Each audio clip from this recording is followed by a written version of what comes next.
Salut la team, c'est Florian.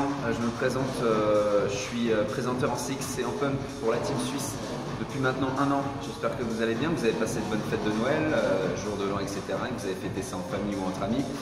En tout cas, pour ma part, c'était super. Je suis plein d'énergie, j'espère que vous aussi. Je vous souhaite plein de bonnes choses, la santé et puis bien sûr la réussite dans tout ce que vous allez entreprendre.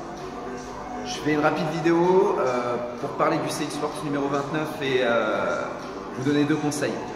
Premier point de focus, c'est une édition très intense. Dites-leur aux participants avant de commencer le cours, avant d'entamer les premiers lancements. Je lance pour ma part moi cette semaine, donc profitez-en si vous ne l'avez pas encore lancé. Si vous l'avez déjà lancé, vous pouvez l'appliquer très rapidement. Focalisez-vous sur les consignes d'options. Focalisez-vous sur ce qu'ils vont voir et pas forcément sur ce qu'ils vont entendre. Je m'explique. Sur la force debout numéro 1 par exemple, où on utilise le tube, si vous prenez les 2 poignets, quasiment 70 à 80% des personnes vont prendre les 2 poignets. Focalisez-vous peut-être sur la technique plutôt que sur le challenge sur cette phase. Donc utilisez une seule poignée et gardez juste une poignée. Et dites-leur que s'ils veulent augmenter l'intensité après avoir une bonne technique, qu'ils prennent les 2 poignets. Voilà, concentrez-vous peut-être sur les gens qui ont vraiment du mal ou qui débutent. J'espère réellement que vous allez prendre en charge ces personnes-là. J'aimerais pas que vous les fassiez passer à côté de l'entraînement, c'est-à-dire travailler le centre du corps, les muscles de la rotation et trop surcharger le haut du corps.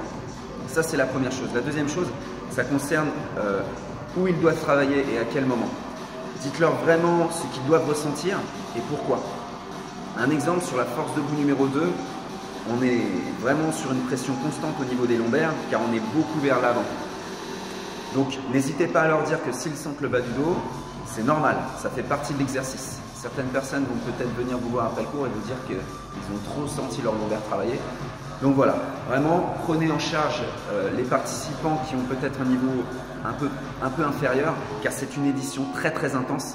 Et si vous voulez qu'ils reviennent de cours en cours et progresser, n'hésitez pas à peut-être diminuer l'intensité en proposant les options et surtout à leur dire ce qu'ils travaillent et pourquoi. Ça marche? Si vous avez des questions, n'hésitez pas. Je vous dis à très bientôt et passez encore une fois un très bon début d'année. À bientôt, ciao!